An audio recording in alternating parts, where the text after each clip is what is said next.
आज भी स्टूडेंट्स 16 से 17 बार पीटी का एग्जाम देते हैं और वो इतना स्ट्रगल कर रहे हैं। आपको क्या लगता है विशाल सर कि 2024 में भी स्टूडेंट्स इतना स्ट्रगल क्यों कर रहे हैं पीटी में? जी हाँ, मेरे को भी बहुत हैरानी होती है क्योंकि बच्चे क्लासेस ले रहे हैं, कोचिंग ले रहे हैं, बट उनको क्लैरिटी नहीं है। देयर आर 5 to 6 एरियाज जहाँ पे मेजरली बच्चे लैक कर रहे हैं।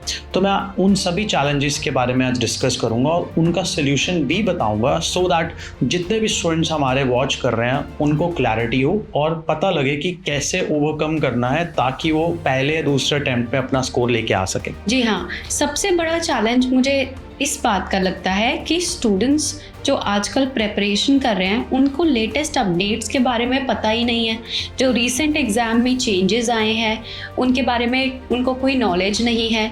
सो आपको क्या लगता है how the students can update themselves? जी हाँ, इससे पहले मैं इस सवाल के ऊपर अपना ओपिनियन दूँ। सबसे इम्पॉर्टेंट चीज़ क्या है कि अगर आपको किसी भी टास्क में, किसी भी मॉड्यूल में डिफ़िकल्टी फेस हो रही है, so what you have to do is just comment on the video because that's gonna help me to understand your weak areas।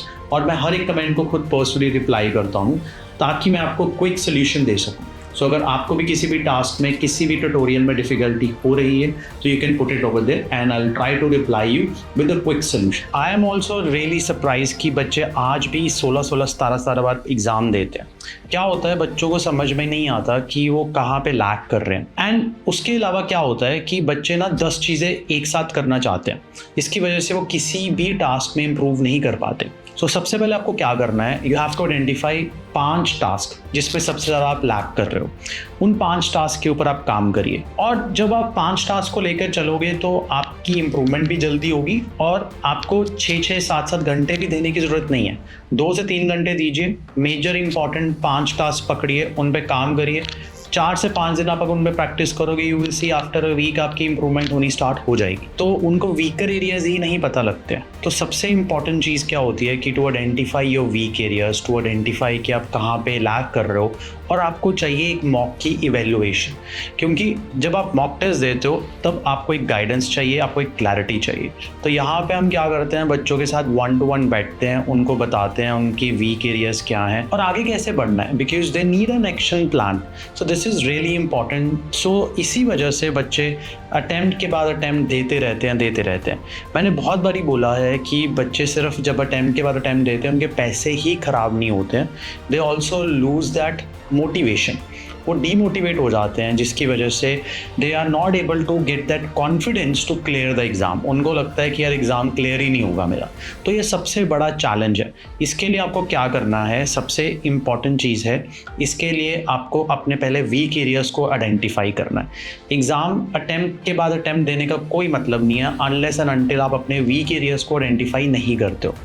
हाँ, अगर आप सिर्फ 1 या 2 नंबर से रह गए हो then yes you can go and give a exam straight away, क्योंकि उसमें सिर्फ it's just a matter of 1 or 2 marks। But जब वो डिफरेंस ज़्यादा है तो आइडेंटिफाई दोज वीक एरियाज, एक मॉक टेस्ट दीजिए and then get yourself acknowledged with the facts कि आपको उन चीज़ों में काम करना ही पड़ेगा जहाँ पे आप लैक कर रहे हो। जी हाँ सर, और स्टूडेंट्स मेरे पास आते हैं और बहुत सारे स्टूडेंट्स हैं जो उनके खुद के पुराने कोई टेम्पलेट्स हैं, उनके किसी दोस्त ने दिए हुए हैं या उन्होंने कुछ साल पहले कहीं से इंस्टीट्यूट से कोचिंग ली थी एंड वो वही टेम्पलेट्स आज भी फॉलो कर रहे हैं। डू यू थिंक कि वो टेम्पलेट्स अभी भी चलते हैं? जी हाँ, स्टूडेंट्स क्या करते हैं जब वो अपनी प्रिपरेशन दोबारा 1-2 साल के बाद स्टार्ट करते हैं तो वो अपने पुराने टेम्पलेट्स या पुरानी टेक्निक्स के बेसिस के ऊपर एग्ज़ाम देते हैं। बट क्या होता है कि पीटी हर 6-7 महीने के बाद चेंजेस लेके आते ही आती हैं। जैसे अभी रिसेंटली उन्होंने जुलाई में बहुत मेजर चेंजेस करे थे। तो कई बच्चों ने क्या करा, उन्होंने अपने पुराने टेम्पलेट्स यूज़ कर लिए जो पहले करते थे, या फिर उन्होंने अपने दोस्तों से वो टेम्पलेट्स मांग लिए जिन्होंने साल या 2 साल पहले पढ़ाई करी हुई थी। सो कई बार ऐसा होता है कि आपको सिर्फ हाफ इन्फॉर्मेशन मिलती है अपने फ्रेंड्स से, आउटसाइड सर्कल में जिन्होंने एग्ज़ाम दिया होता है। So this is really important. जब भी आप पीटी का एग्ज़ाम देने जा रहे हो, मेक श्योर करिए कि आप करंट अपडेट्स पहले समझिए, क्या चेंजेस आए हैं वो समझिए। अब काफ़ी स्टूडेंट्स हैं वो हमारा यूट्यूब चैनल फॉलो करते हैं, बट अगर कोई भी स्टूडेंट जो प्रिपरेशन करने जा रहा है उसको मेरी यही एडवाइस है कि follow and subscribe a YouTube channel, क्योंकि हम सारे चेंजेस, सारे अपडेट्स हमारे यूट्यूब के चैनल के ऊपर डालते ही डालते हैं and we are very active.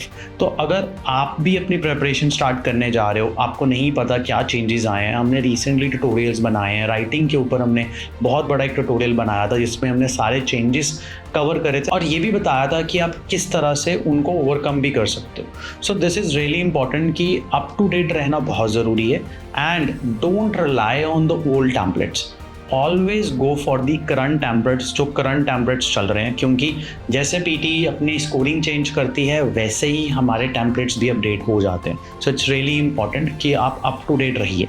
Sir बहुत सारे स्टूडेंट्स ऐसा कहते हैं कि घर पे वो जब प्रैक्टिस करते हैं तो उनके घर पे स्कोर आ रहे हैं, लेकिन जब वो रियल एग्ज़ाम में बैठते हैं उनके स्कोर नहीं आ रहे। सो इसका क्या रीज़न है? क्या वो सही से प्रैक्टिस नहीं कर रहे हैं या वो सही प्लेटफॉर्म पे प्रैक्टिस नहीं कर रहे हैं? देखिए, कई स्टूडेंट्स के जब एग्ज़ाम में स्कोर नहीं आते बट घर में आ रहे हैं ना, उसका सबसे बड़ा रीज़न क्या है कि वो जिस प्लेटफॉर्म पे तैयारी कर रहे हैं वो एक्चुअल स्कोरिंग उनको नहीं दे पा रहा। ठीक है, इट कुड बी कि वो स्कोरिंग अपडेट नहीं हुई। सेकंड रीज़न ये भी हो सकता है कि वो इन्वायरमेंट में नहीं कर रहे हैं, वो साथ में हेल्प यूज़ कर रहे हैं, इंटरनेट यूज़ कर रहे हैं, ठीक है, जिसकी वजह से उनका एक्चुअल में जो लेवल है वो उनको पता नहीं लग पा रहा। तो मेरी एडवाइस सभी स्टूडेंट्स को यही होगी, सबसे पहले गाइस अगर आप मॉक टेस्ट दे रहे हो घर पे, आपको वो प्लेटफॉर्म यूज़ करना है जो आपको एक्चुअल में रियलिस्टिक स्कोरिंग दे, जैसे कि हमारा VLE पोर्टल, क्योंकि पेयरसन से एफिलिएटेड हमारा इंस्टीट्यूट है तो हमारी स्कोरिंग भी जेन्युइन ही है, तो उनको बच्चों को काफ़ी हेल्प करता है उनका एक्चुअल में लेवल पता करने की। तो जब आप किसी भी प्लेटफॉर्म पे प्रैक्टिस कर रहे हो, मॉक दे रहे हो, तो ये जानना बहुत ज़रूरी है कि स्कोरिंग अप टू डेट है। कई बार ऐसा होता है स्कोरिंग ही पुरानी चल रही होती है और पीटी ने न्यू चेंजेस लॉन्च कर दिए होते हैं जिसकी वजह से वो मैच नहीं करते उनके स्कोर्स। सो यही सबसे बड़ा कारण है कि उनके घर में स्कोर आ जाते हैं बट पेपर में जाके नहीं आते। सर तो VLE के पोर्टल के ऊपर स्टूडेंट्स को मॉक टेस्ट फ्री मिलेगा ताकि वो एक बार घर पर अपने आप को एनालाइज भी कर पाए, राइट, कि वो कहाँ पर स्टैंड कर रहे हैं उनका स्कोर और कौन से उनके वीक एरियाज हैं, सो दैट वो उन पे फोकस कर सके। देखिए, हम डेफिनेटली हर एक बच्चे को जो नया हमारा यूज़र है they can get a free mock test on VLE portal. उनको कुछ भी पे करने की ज़रूरत नहीं है। What they have to do is they just have to go to our website, वहाँ पे जाके साइन अप करना है free of cost. Sign up के बाद उन्होंने क्या करना है, उन्होंने मेक श्योर करना है कि मॉक टेस्ट टैब में जाए, वहाँ पे उनको एक फ्री मॉक टेस्ट मिल जाएगा। उनको स्कोरिंग भी पता लग जाएगी, वहाँ पे फीडबैक भी उनको समझ में आ जाएगा जो कि उनको एक्चुअल में गाइड करेगा कि उनके वीकर स्पॉट्स कहाँ पे हैं एंड देन उसके बेसिस के ऊपर they can plan their exam. तो सर आप क्या सजेस्ट करते हो कि स्टूडेंट्स को घर पे कैसे प्रैक्टिस करनी चाहिए और किन एरियाज पे ज़्यादा फोकस करना चाहिए? देखिए, प्रैक्टिस करनी बहुत ज़रूरी है बट कंसिस्टेंट रहना ज़्यादा ज़रूरी है। ज़रूरी नहीं है कि आप हर दिन 4-4, 5-5 घंटे पढ़िए। बच्चों को ऐसा लगता है कि यार मैं अगर 5 घंटे नहीं दे रहा तो मैं स्कोर कैसे लेके आऊँगा। आप 3 घंटे दीजिए डेली के, ठीक है। आपको क्या करना है, आपको अपने वीकर स्पॉट्स आइडेंटिफाई करने हैं। आइडेंटिफाई करने के बाद उन्हीं के ऊपर काम करना है। पहले सिर्फ 5 टास्क के ऊपर काम करिए। 5-5 टास्क जब आप लेके चलोगे तो आपकी इंप्रूवमेंट सिग्निफिकेंट होगी। स्टार्ट करिए उन टास्क से जो कि टेम्पलेट बेस्ड टास्क हैं, जैसे कि ऐसे हो गया, रिटन समरी हो गई। इनमें इंप्रूवमेंट करना क्विकर है, इनमें इंप्रूवमेंट बहुत जल्दी हो जाएगी। तो ये पहले स्टार्ट करिए क्योंकि ये बेसिक टास्क हैं, टेम्पलेट बेस्ड टास्क हैं। जब आपके टेम्पलेट बेस्ड टास्क फिक्स्ड हो गए देन आप स्किल बेस्ड टास्क के ऊपर आइए। स्किल्स बेस्ड टास्क कौन से होते हैं, जैसे कि डिक्टेशंस हो गए, रीडिंग के ब्लैंक्स हो गए, रिपीट सेंटेंसेस हो गए, तो इनके ऊपर फिर काम करिए। 5 टास्क जो सबसे ज़्यादा इंपॉर्टेंट है स्किल बेस्ड टास्क, वो है repeat sentences, reorder paragraphs, reading fill in the blanks, reading and writing fill in the blanks and write from dictations। अगर बच्चे इन 5 टास्क के ऊपर काम करते हैं एंड इस पे इम्प्रूवमेंट लेके आते हैं तो they can easily get their 8 bands. हमारा यही पर्पस था इस पॉडकास्ट से कि हम बच्चों को कैसे बताएं कि क्या क्या चीज़ें उन्हें करनी चाहिए ताकि वो अपने एग्ज़ाम में पहली बार में स्कोर लेके आ सके, ताकि उनको बार बार अटेम्प्ट्स ना देने पड़े। क्योंकि बच्चा जब अटेम्प्ट्स देता है उसके पैसे ही ख़राब नहीं होते, उसका टाइम भी ख़राब होता है और वो डीमोटिवेट भी हो जाता है। So this is really something which students need to also understand कि अटेम्प्ट्स के बाद अटेम्प्ट्स देने से कुछ नहीं होगा। ये सभी चैलेंजेस को टैकल करिए, इनके ऊपर काम करिए। और हाँ, जैसे मैंने बताया, आप हमारे YouTube चैनल पे अगर नए हो सब्सक्राइब ज़रूर करिए क्योंकि आपको यहाँ पे सारे अपडेट्स डेली के डेली मिलेंगे।